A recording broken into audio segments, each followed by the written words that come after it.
Hello students, myself Arjun Kumar, biology lecturer from Pioneer Montessori Inter College Lakrava Barabanki। बच्चों अभी तक आप जो लाइव क्लासेस पढ़ रहे थे क्लास 10th में, उसमें आपने पढ़ा है डाइजेशन, सर्कुलेशन, रेस्पिरेशन और साथ ही साथ कुछ पोर्शन आपने एक्सक्रीशन भी पढ़ा है। लेकिन आज हम एक्सक्रीशन को इस वीडियो के माध्यम से एक्सप्लेन करेंगे कि एक्सक्रीटरी ऑर्गन्स क्या होते हैं और एक्सक्रीटरी प्रोडक्ट क्या हैं, मैकेनिज्म क्या होती है, इसके बारे में आज चर्चा करेंगे। तो आइए देखते हैं। सबसे पहले एक्सक्रीशन के बारे में समझें।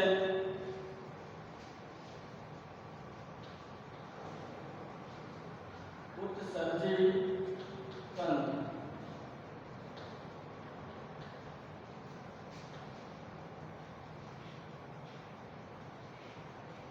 Excretory system.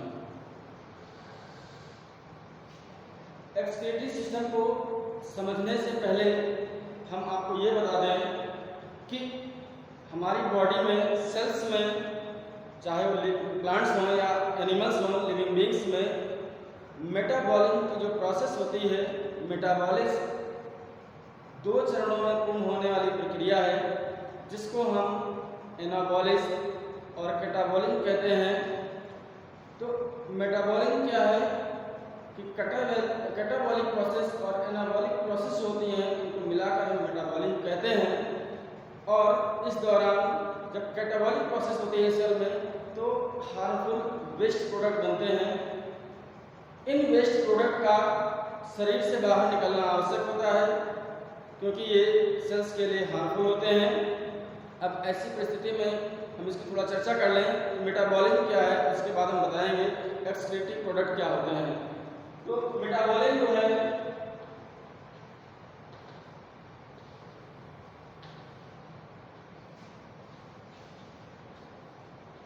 कैटाबॉलिज्म और एनाबॉलिज्म।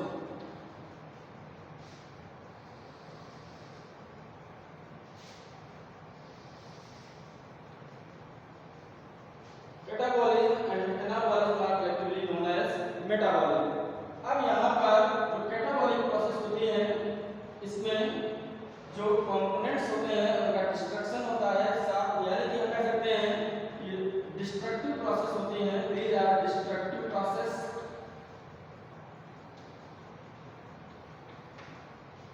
जबकि एनाबॉलिज्म क्या है, कंस्ट्रक्टिव प्रोसेस होती है। अब इसमें वेस्ट प्रोडक्ट बनते हैं, यही वेस्ट प्रोडक्ट एक्सक्रीटरी प्रोडक्ट कहलाते हैं। फॉर एग्जांपल के तौर पे हम बात करें रेस्पिरेशन की, जो कि आपको हम बता भी चुके हैं। रेस्पिरेशन एक कैटाबॉलिक प्रोसेस है। अब यहाँ पर जो ग्लूकोज मॉलिक्यूल्स होते हैं, ग्लूकोज का फार्मूला होता है C6H12O6 + 6O2 gives out 6H2O + 6CO2 + 38 ATP molecules generate होते हैं, एनर्जी है। यहाँ पर आप देखेंगे ये जो ग्लूकोज मॉलिक्यूल्स हैं, इन ग्लूकोज मॉलिक्यूल से ऑक्सीजन की प्रेजेंस में बर्न होता है और क्या बन रहा है, वाटर बन रहा है। वाटर सेल्स में रीयूटिलाइज होता है। CO2 एक वेस्ट प्रोडक्ट है, जो कि रेस्पिरेटरी ऑर्गन्स यानी लंग्स से होकर के जो पूरा सिस्टम है, रेस्पिरेटरी सिस्टम, उसके थ्रू ये एटमॉस्फेयर में रिलीज हो जाती है, बाहर निकल जाती है, क्योंकि ये सेल्स के लिए हार्मफुल है। तो यहाँ पर जो है CO2 वेस्ट प्रोडक्ट बना है, वो डिस्ट्रक्शन हो रहा है ग्लूकोज का, यानी कि हम कह सकते हैं कि ये डिस्ट्रक्टिव प्रोसेस है। तो जो वेस्ट प्रोडक्ट बन रहे हैं वो कैटाबॉलिक प्रोसेस के थ्रू बन रहे हैं। इतना आप समझ में आ गया होगा बच्चों। अब हम इसके बाद आगे की ओर बढ़ेंगे, तो बताएंगे सबसे पहले हम जानें कि इसकी डिफिनीशन क्या है, एक्सक्रीशन क्या है। जब हमारे शरीर में वेस्ट प्रोडक्ट बनते हैं, उन्हीं प्रोडक्ट को शरीर से बाहर निकालना उत्सर्जन कहलाता है। मीन्स हम डिफाइन कैसे करेंगे, द रिमूवल ऑफ वेस्ट या nitrogenous waste product out of body is known as excretion. शरीर में बने हानिकारक नाइट्रोजनी वर्ज्य पदार्थों को शरीर से बाहर निकालने की क्रिया को उत्सर्जन कहते हैं। अब बात करते हैं उत्सर्जन से फायदा क्या होता है, इंपॉर्टेंस क्या है इसकी। तो एक तो हमारी बॉडी को जो शरीर में जो लिक्विड कंटेंट है उसको उसका पीएच मान, एसिड बेस बैलेंस और साथ ही साथ ऑस्मोटिक प्रेशर, इन सभी चीज़ों को मेंटेन रखता है। होम्योस्टेसिस की प्रोसेस भी इसके थ्रू मेंटेन होती है। तो ये इसकी इम्पोर्टेंस है। अब हम बात करें टाइप्स ऑफ एक्सक्रीटरी प्रोडक्ट, यानी कि ये प्रोडक्ट कितने प्रकार के होते हैं।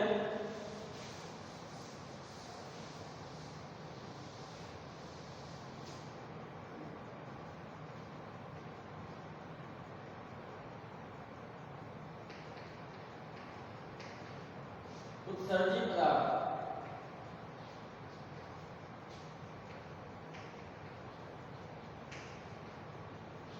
Excretory product. एक्सक्रीटरी प्रोडक्ट की बात करें तो मेनली इनको दो कैटेगरी में डिवाइड किया गया है, कार्बन युक्त उत्सर्जी पदार्थ और दूसरे हैं नाइट्रोजन युक्त उत्सर्जी पदार्थ। First one is carbon containing excretory product and second one is nitrogen containing excretory product. First, carbon युक्त उत्सर्जी पदार्थ।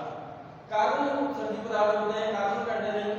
अब जैसे हम CO2 की बात कर रहे हैं, CO2 में कार्बन है और एक्सक्रीटरी प्रोडक्ट है, इसलिए CO2 क्या है, एक कार्बन कंटेनिंग एक्सक्रीटरी प्रोडक्ट है। जबकि दूसरे होते हैं नाइट्रोजन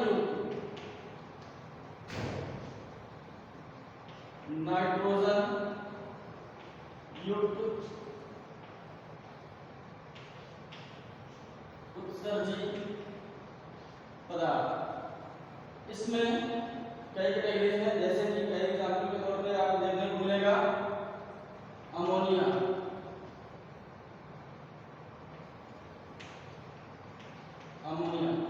अमोनिया एक नाइट्रोजन उत्सर्जी पदार्थ है जो कि यूरिया की तुलना में बहुत ही हानिकारक है। और ये अमोनिया हमारे लीवर सेल्स में पहुंचकर एक प्रोसेस होती है, एक साइकिल कंप्लीट होती है। उस साइकिल को कहते हैं आर्जिनिन साइकिल। इस साइकिल के थ्रू ये हानिकारक अमोनिया अपेक्षाकृत कम हानिकारक यूरिया में परिवर्तित हो जाती है और फिर उस यूरिया का इलिमिनेशन होता है आउट ऑफ बॉडी। तो इस प्रकार आप देखेंगे ये अमोनिया है, एक्सक्रीटरी प्रोडक्ट है। कुछ एनिमल्स में सीधे सीधे अमोनिया इलिमिनेट होती है, ये आगे कंसीडर करेंगे इसका। उसके बाद यूरिया, इसका फॉर्मूला आता है NH2CO NH2। Urea, uric acid.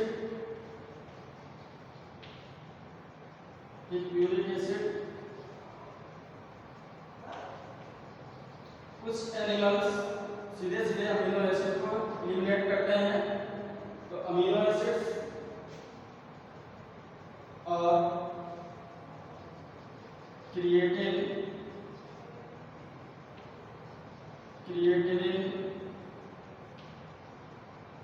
तो इस प्रकार के सारे प्रोडक्ट जितने भी हैं ये नाइट्रोजन कंटेनिंग प्रोडक्ट हैं, यानी कि इनमें नाइट्रोजन की मुख्य भूमिका होती है और नाइट्रोजनस जो है वेस्ट प्रोडक्ट होते हैं।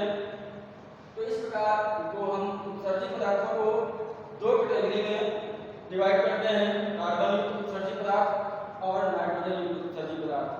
अब हम इस आधार पर हम ये देखते हैं कि किस एनिमल में किस प्रकार का एक्सक्रीटरी प्रोडक्ट है, उस आधार पर हम कई कैटेगरी में डिवाइड करते हैं। आइए जानते हैं।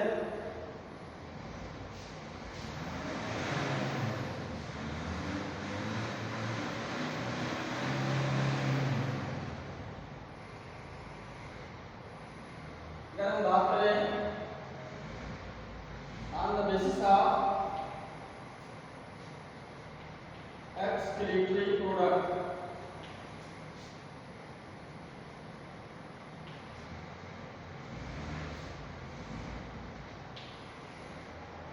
animals are following that. कौन कौन से देखिए, ammonotelic,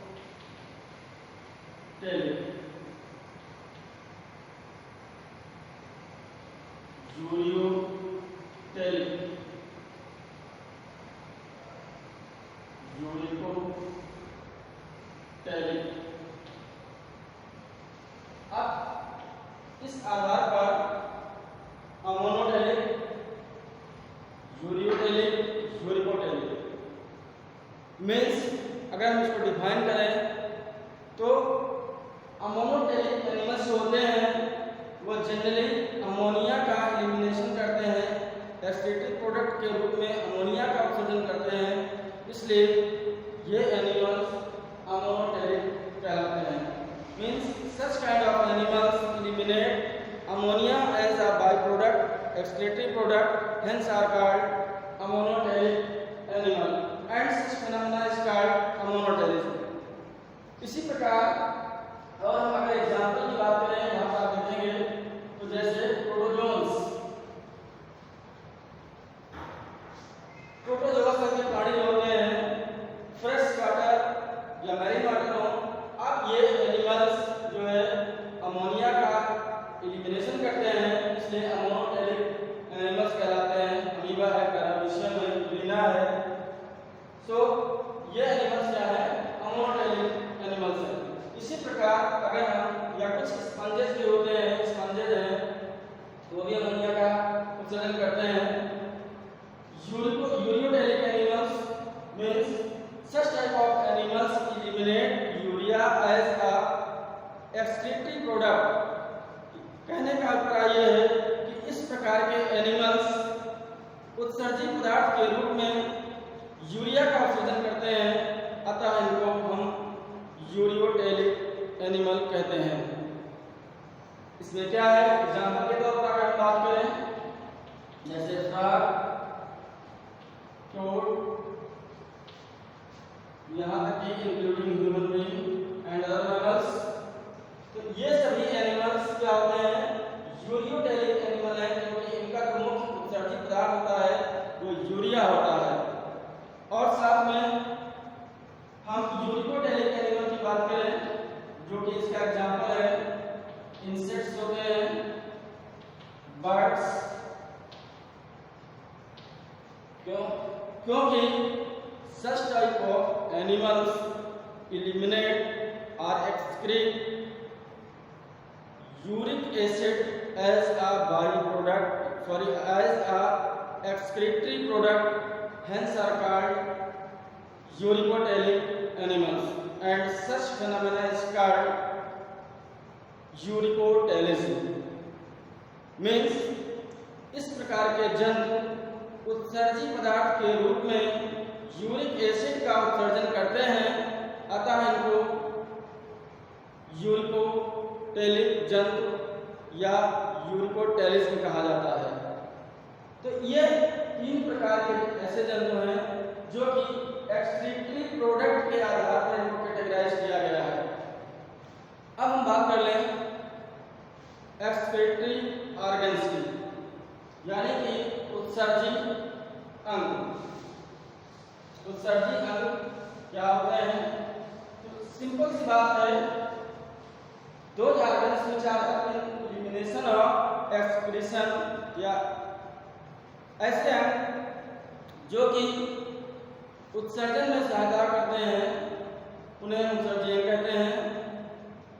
Those organs which help in excretion or removal of waste product out of body is called excretory organs. For example, skin, liver, lungs, spleen, etc. ये सारे अंग क्या हैं, उत्सर्जन में सहायता करते हैं, अतः इनको हम उत्सर्जी अंग कहते हैं।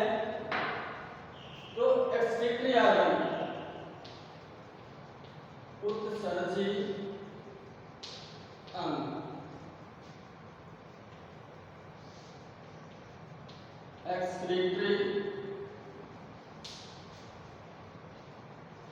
ऑर्गन्स। सीधी सी बात अभी मैं बताया, जो उत्सर्जन में सहायता करते हैं वो उत्सर्जी अंग कहलाते हैं। कौन कौन से अंग? त्वचा, जिसको हम स्किन कहते हैं, प्लीहा स्क्रीन कहते हैं, और सामान्यतः इसको शरीर का ब्लड बैंक भी कहा जाता है, क्योंकि ये ब्लड को स्टोर कर लेता है, कुछ कार्बोहाइड्रेट को स्टोर करता है, इसलिए ब्लड बैंक कहा जाता है। और साथ ही साथ फेफड़े, लंग्स,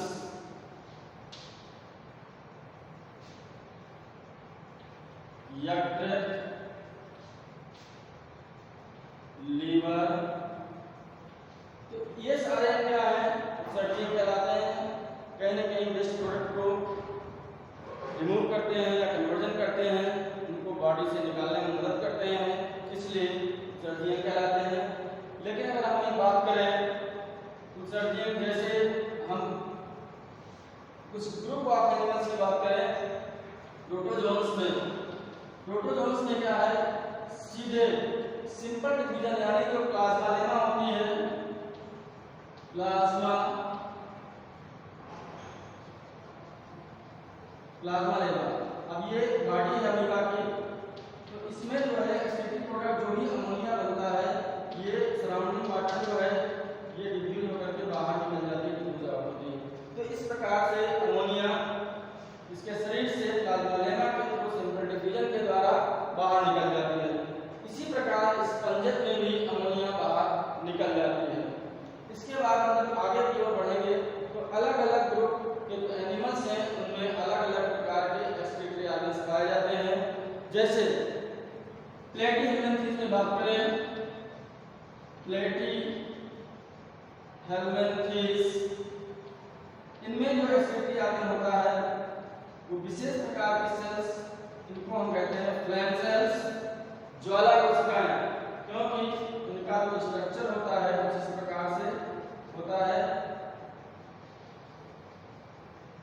लाइक दिस, और यहाँ से कुछ फ्लैगेला जो है इस प्रकार लगी रहती है, हैंगिंग इनटू ह्यूमन सेल्स, इसकी गुहा में लटकती रहती है और फिर करती इस प्रकार दिखती है, लगता है कि ज्वाला है, ज्वाला की तरह, दीपक की तरह महसूस होती है, इसलिए ये इनको फ्लैम सेल्स कहा जाता है। ज्वाला कोशिकाएं कहते हैं, कंसर्न विद एक्सप्रेशन, यानी कि एक्सप्रेशन में सहायता करती हैं, प्लेटीहेल्मिन्थेस संघ के प्राणियों में पाई जाती हैं। उसके पश्चात हम एनालिट्स, निमेटोड्स की बात करें, निमेटोड्स, जैसे कि अगर एग्जांपल के तौर पर बात करें एस्केरिस,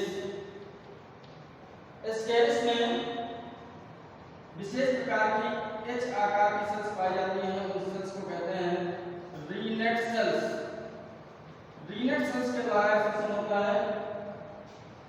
इसके बाद और आगे बढ़ेंगे एनालिट्स में। एनालिट्स का बेस्ट एग्जांपल है, कॉमन एग्जांपल है अर्थवर्म। अर्थवर्म में जो एक्सप्रेशन होता है नेफ्रिडिया के द्वारा होता है, जिनको हम उत्सर्गिकाएं कहते हैं, उत्सर्गिकाओं द्वारा होता है। 3 प्रकार की होती है, डिटेल पढ़ोगे इसका तो जानोगे। उत्सर्गिकाओं के द्वारा होता है। इसके बाद और आगे बढ़ेंगे आर्थ्रोपोडा।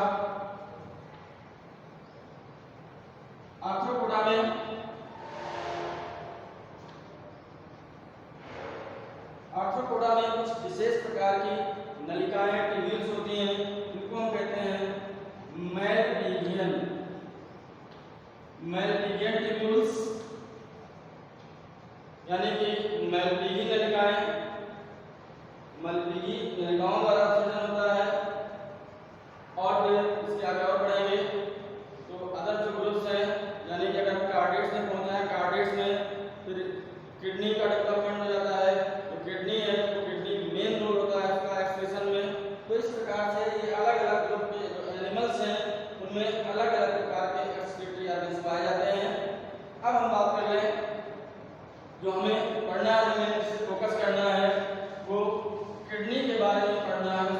करना है।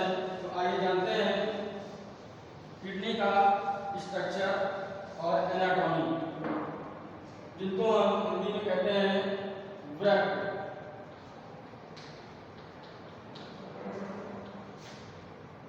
किडनीज वृक्क। अब देखिए किडनी जो है, अगर हम खासकर ह्यूमन की बात करें तो 1 पेयर किडनीज यानी कि एक जोड़ी किडनी होती है जो कि उदर गुहा में पेरिटोनियल कैविटी में कशेरुक दंड के इधर उधर एक एक स्थित होती है। और इस किडनी की दो चीजें, पहली चीज तो हम जान लें बाह्य संरचना।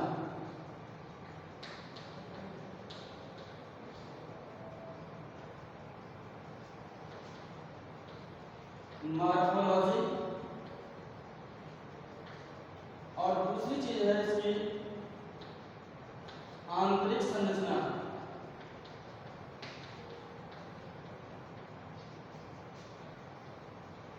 एनाटॉमी। मॉर्फोलॉजी और एनाटॉमी किडनी की क्या होती है, देखिए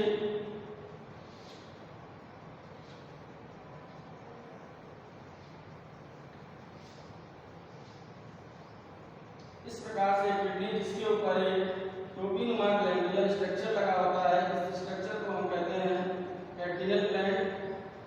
ये एड्रिनल ग्लैंड एंडोक्राइन की नेचर होती है।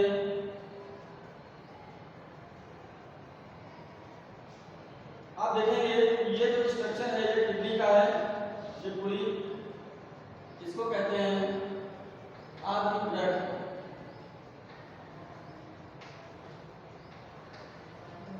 एड्रिनल ग्लैंड,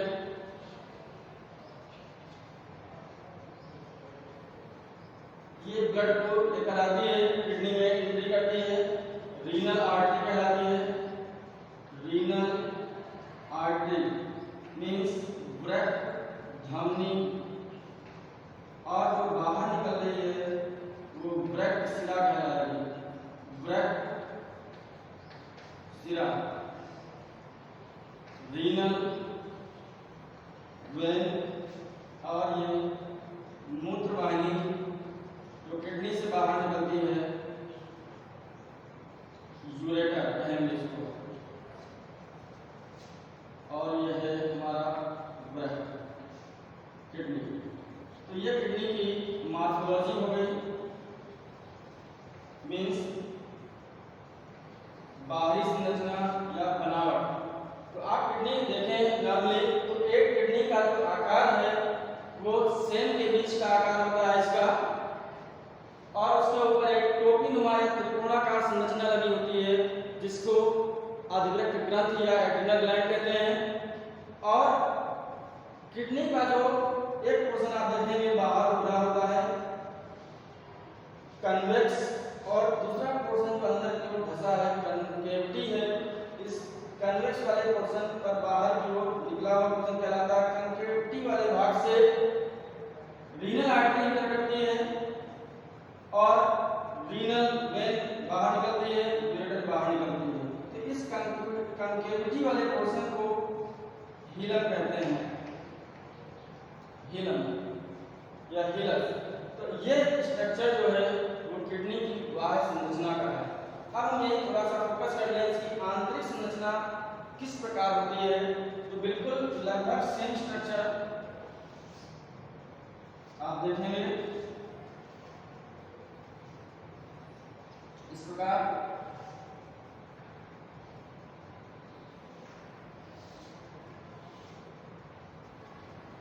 ये अगर हमने इसको कट कर दिया इसका एलएस, तो आपको समझ में यहाँ से कट गया है, कट ओपन है क्योंकि एलएस ऑफ किडनी है। बना रहे हैं diagram LS of kidney means इसकी लंब काट है, यहाँ से देखेंगे। अब इस किडनी में आपको ट्रायंगुलर स्ट्रक्चर दिखाई देंगे इस प्रकार से।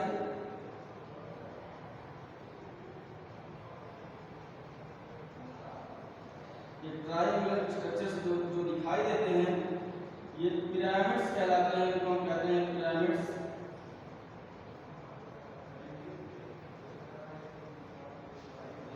और इनके बीच में इस प्रकार से कुछ आप ऐसे देखेंगे, दिखाई देंगे आपको। ये जो पिरामिड्स होते हैं, इन पिरामिड्स के बीच में अगर हम सेक्शन काटते हैं, देखते हैं, बाकी क्वेश्चन वही है जो इसके ऊपर। अब इन किडनी को पूरे दो पार्ट्स में डिवाइड करते हैं। उसका टिश्यू होता है एक रीनल कॉर्टेक्स और रीनल मेडुला। कॉर्टेक्स और मेडुला पार्ट होता है, कॉर्टेक्स बाहर की तरफ, मेडुला जो है अंदर की ओर होता है। अब यहाँ पर ये कॉर्टेक्स पार्ट है। कॉर्टेक्स पार्ट जो है इस प्रकार से अंदर की ओर ग्रोथ करके इस प्रकार से कॉलम बना लेता है।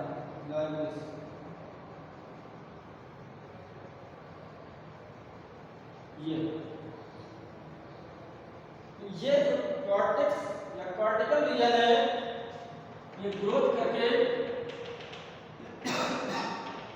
यहाँ पर आ जाता है, अंदर की ओर मेडुला रीजन अंदर जाता है।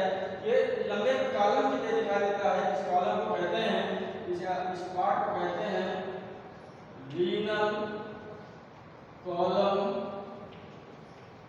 Of Bertini. बर्टिनी के ब्रेक स्तंभ क्या कहते हैं? रीनल कॉलम ऑफ बर्टिनी कहते हैं। बर्टिनी के ब्रेक स्तंभ है। तो आप दोनों स्ट्रक्चर में एनाटॉमी है, एनाटॉमी और मॉर्फोलॉजी में आप कंपेयर कर सकते हैं कि क्या डिफरेंस है।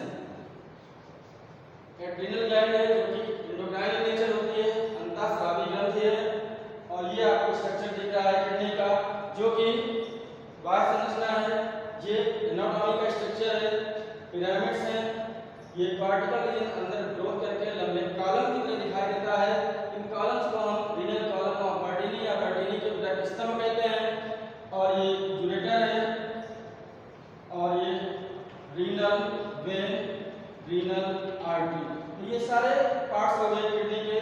अब किडनी का जो निर्माण होता है, किडनी की जो यूनिट होती है उसको हम नेफ्रॉन कहते हैं या फिर यूरिनिफेरस ट्यूब्यूल कहते हैं, रक्त नलिका कहते हैं। वो इस किडनी की एक यूनिट होती है, इसकी इकाई होती है, उससे मिलकर के किडनी का निर्माण होता है। और वो किडनी की जो यूनिट है वो किस प्रकार से ब्लड को फिल्ट्रेट करती है, उस ब्लड को फिल्ट्रेट करके उसके जो वेस्ट प्रोडक्ट है कैसे रिमूव करती है, इसको हम नेक्स्ट वीडियो में बताएंगे जब हम स्ट्रक्चर ऑफ नेफ्रॉन बताएंगे या स्ट्रक्चर ऑफ यूरिनिफेरस ट्यूब्यूल बताएंगे। उसमें हम चर्चा करेंगे कि किस प्रकार किडनी वर्क करती है। और तो आज बच्चों आपने इस वीडियो में क्या सीखा कि एक्सक्रीशन क्या है, एक्सक्रीटरी प्रोडक्ट्स क्या होते हैं, types of excretory product, types of excretory organs and morphology and anatomy of kidney. इतना आज आपने सीखा है। Thank you. नेक्स्ट वीडियो में हम आपको प्रोवाइड करेंगे mechanism of excretion with structure of uriniferous tubule. Thank you to all of you.